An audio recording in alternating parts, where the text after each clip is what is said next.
We've got the first of our BB basement powers put into play tonight. We've got a veto and a lot to go over tonight on this special Tuesday night edition of Big Brother. First off, we all knew that the first power usage was coming. David, he had the Disruptor power, which allows him to remove and protect one person who's on the block. So he decides to obviously use it to save himself. His behavior, though, was so bizarre. Like, it's very apparent to everyone who's watching, everyone in the house, that David is not a good Big Brother player. That doesn't mean that he should just get voted out immediately, but it's just something you have to keep in your head when you're watching or playing this game. His whole routine of going around the house to every single person and saying, "Did you use it on me? Did you use it on me?" It was too much. I really enjoyed that Cody just laughed right in his face and like just it was just like, "Dude, stop it. Stop it." Like, no, but you're not pulling the wool over anyone's eyes. It's blatantly obvious you use it on yourself, and there's no real benefit to denying it.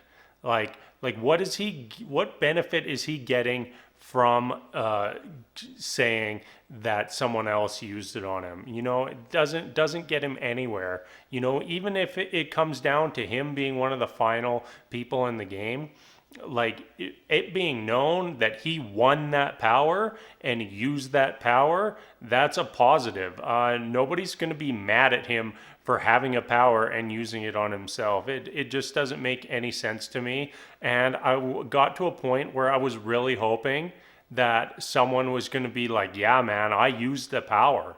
I used the power. I saved you," because I would have just loved it. Like what's he going to say then? He's denied that he had the power. So if somebody just publicly says like, "Yeah, I won the power, I saved you," like he can't go back on that now. But anyways, let's move on from David. So he pulls himself off the block, and Dani proceeds to nominate Tyler. Last episode, we saw Tyler and Dani try to bury the hatchet. They made a deal that Dani would protect Tyler until the top 6, and Tyler even took it a step farther and said, "Hey, I will protect you until top 4. Well, that lasted all of one episode. So that's done, and sounds like Dani is actively trying to get rid of Tyler. She kind of put on the front that, "Oh, no, I'm just saying that I'm going after Tyler." No, she's actually going after Tyler. And now that Ian is on the block beside Tyler, I'm fairly confident that Tyler will be staying. And this is going to start to blow up in her face. It's really feeling like in the house right now is the time for a group of people like Tyler, Cody, and Enzo to make a new deal, make a new alliance, find some new allies, and move forward in this game, because the size of the house is getting small enough, and the way everything has been controlled all season long is getting to a point where having this big alliance is simply just the status quo. And if you can get something going behind the scenes right now, you could absolutely devastate and tear up that big alliance and flip this house on its head. And really, at this point, we're just desperate for anything to happen. We're heading into another HOH on Thursday, and odds are that someone in that big group of people wins the power again. Dani is going to get to play in the next HOH again, and it's overwhelmingly in her favor that one of her current allies wins the power, and there's not many floaters left in this game. Power of Veto, that looked like a painstaking task, using a long pair of tweezers, stacking some miniature beer cans into a pyramid. Looked just absolutely agonizing, and huge props to Day for winning this veto.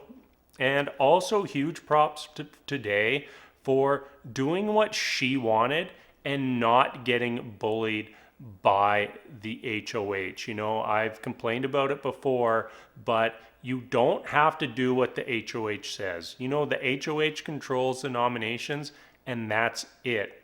So the HOH is going to have to put up a replacement nom, but you do not have to listen to the HOH. If you got the veto and you want to win the veto or use the veto, use it. You know, Davon said, why wouldn't I save Kevin? You know, Kevin's not coming after me. There's a small group of people, Kevin, David, and Davon, like we're good. Like, why would I actively contribute to kicking one of those people out? So I think she did the right thing for her game. And it also starts to set the precedent that you don't have to do what the HOH says, and you don't have to do what Danny says, because I think people are very quickly going to be catching wind of just how shady and really how bad she is at this game. Like, she was having conversations, like she's sitting there having a conversation with Christmas, and she's like, I've got nobody I can put up. And Christmas is like, hey, like, we're not in alliance with Enzo. And like, Danny forgets that she's in multiple alliances. You know, earlier this season, we saw her walk into a room with Tyler and Nicole and say, hey, Davon and Bailey want to have a meeting. And Tyler had to try to cover it up, like, what are you talking about? Because Nicole isn't in that other alliance. So, Danny, your words are going to bite you in the ass pretty soon here, because you can't, there's two storylines going on and you can't even keep that straight in your head. So anyways, back to Davon. She decides to use that power of veto, pulls Kevin down off the block, and we see Ian go up as the replacement nominee. So Tyler and Ian sit on the block. So either a former winner or a huge target in the house is going home. And I'm quite confident that we are going to see Ian walk out the door on Thursday night. And, you know, there's really not much to do there. And I think that this could be the rift within the committee that finally tears it down. I'm really got my fingers crossed, because we are desperate, absolutely desperate for a shakeup in this house. And the sooner it gets here, the better. All right, that is going to wrap things up for tonight. As always, thank you so much for watching. And until next time, we'll see you later.